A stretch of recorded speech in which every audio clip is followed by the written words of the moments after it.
పని చేసి ఎంత కాలువలన్నీ తీసి మనకంతా మన ఆరోగ్యానికి వాళ్ళు భద్రత కల్పిస్తారు. అందుకే అట్లా జరిపించుకోండి ప్రభుత్వం నుంచి మనకు ఆదేశాలు వచ్చినాయి. వాళ్ళకు మనం సత్కరించి గౌరవించాలా. ఇప్పుడు మనకు ప్రస్తుతం అందుబాటులో వెళ్ళిపోయినారు మన స్వీపర్ రంగమ్మకి ఈరోజు మనం సన్మానం చేద్దాము. మీరందరూ క్లాప్స్ కొట్టండి, సరేనా?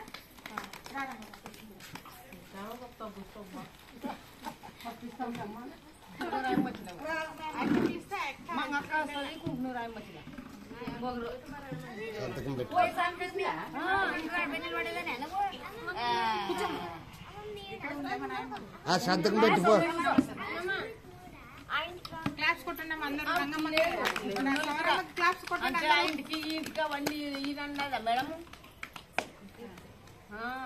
సంతకం పెట్టమని బోడాయమ్మని క్లాప్స్ కొట్టారా? Thank you. ఇంకేం లేదమ్మా, ముఖ్యంగా ఏమంటే ఈరోజు మనకి ప్రభుత్వం నుంచి ప్రతిరోజు మన ఊరు పరిశుభ్రంగా పెట్టాలని కాలువలు ఊడ్చడానికి పొద్దున్నే రిక్షాలు వస్తాయి మనకు. నేను ఇగ్గుకొని పోతాను మా ఇంటికి సంచిలో వేసుకొని.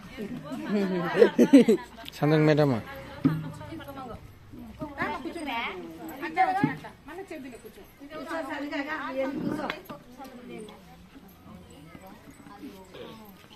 ఇప్పుడు గ్రామంలో రిక్షాలు వస్తే ఇంటికాడ రిక్షాలు మనకు వస్తే చెత్త, ఇది తడి చెత్త పొడి చెత్త ఈ 2 డబ్బాలు ఉన్నాయి కదా, ఇవి మనం వేయాలన్నమాట. అందుకే మీకు అందరికి ఇచ్చానమాట. మీరు ఆడోళ్ళు ఎంత ఏమి దీనిలో పిండిలు కచ్చకాయలు అవి పెట్టకుండా పెట్టుకోవాలి. ఈ 2 డబ్బాలు వేసుకొని ఈ తడి చెత్త పొడి చెత్త అని వేయాలన్నమాట. ఇంకోటి వచ్చేసి రిక్షాలు మనకు వచ్చినప్పుడు ఈ చెత్త వేయాలా. రిక్షాలు వచ్చినప్పుడు మనకు ప్రభుత్వం వాళ్ళు ఏం చేస్తారంటే ఫోన్ కాల్స్ వస్తున్నాయి. మనకి ఫోన్లు ఉన్నాయి కదా మీ దగ్గర, దాంట్లోనే ఏమైంది చెత్త బండి మీ ఇంటికాడ వచ్చిందే అంటే 1 నొక్కాల. ఏమి ట్యాంక్ క్లీనింగ్ జరిగిందా అంటే ఇప్పుడు జరుగుతుంది కాబట్టి 1 నొక్కాల, 2 నొక్కకూడదు. ఇట్లా సెక్రటరీ మేడం వస్తున్నారా అంటే వస్తున్నానా లేదా, మీ ఊరికి వస్తున్నానా లేదా, వస్తున్నానంటే 1 నొక్కాల. ఏది వచ్చినా కూడా అంత 1 నొక్కాల. ఇది ప్రభుత్వం మనకు ఆదేశాలు ఇచ్చినారు. ఇప్పుడు 1 నుంచి 100 వరకు అంకెలు ఉంటాయి కదమ్మా మన ఊరు. మీరు మంచిగా పని చేసినా, నేను రోజు తెల్లవారుజామున వచ్చినా కూడా మనం ఎక్కడున్నాము 36లో ఉన్నాం. 36 పాయింట్ మనం 100లో ఉండాలి. ఎందుకు అంటే ఫోన్ కాల్స్ వచ్చినప్పుడు ఒక అమ్మ ఎక్కడ పెడుతుంది, గూట్లో పెట్టింటది, ఒక ఆమె దిండు కింద పెట్టింటది, ఒక ఆమె బీరో కింద పెట్టింటది. అట్లా పెట్టి మనకి కాల్స్ పోవడం లేదు. 1 నొక్కండి అంటే ఫోన్ కాలే లేదు. అందుకే మనం తక్కువలో ఉన్నాం, 36లో ఉన్నాం. నేను పొద్దున 6 గంటలకు వచ్చినాను, అయినా ఎందుకు పోలేదంటే మీకు తెలియని వాళ్ళకు తెలియజెప్పి ఫోన్ వస్తే 1 నొక్కాల అనేది చెప్పండి అని మీకు చెప్తే అర్థమవుతుంది.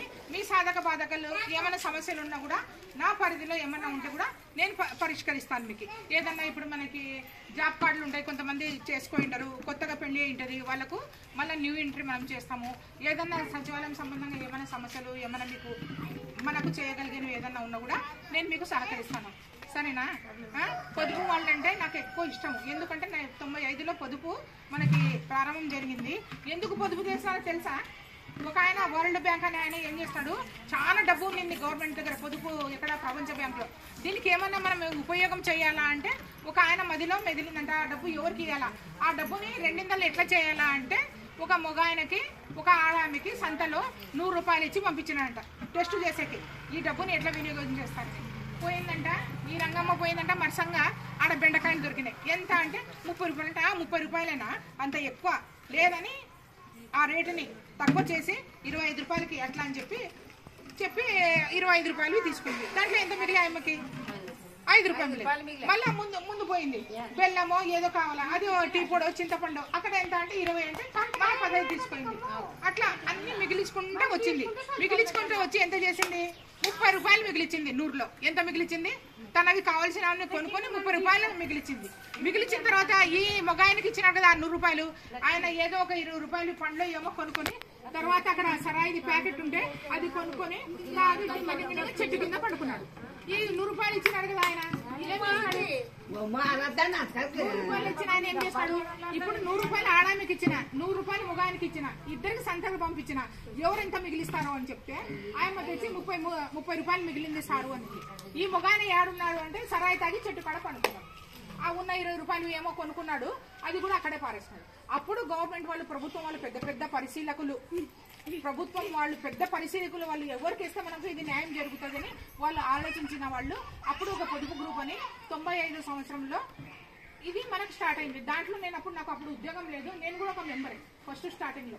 అందుకే పొదుపు వాళ్ళంటే నాకు ఎక్కువ ఇష్టము. పొదుపు వాళ్ళని గురించి ఏదైనా ఉన్నా కూడా నాకు అవగాహన ఉంది.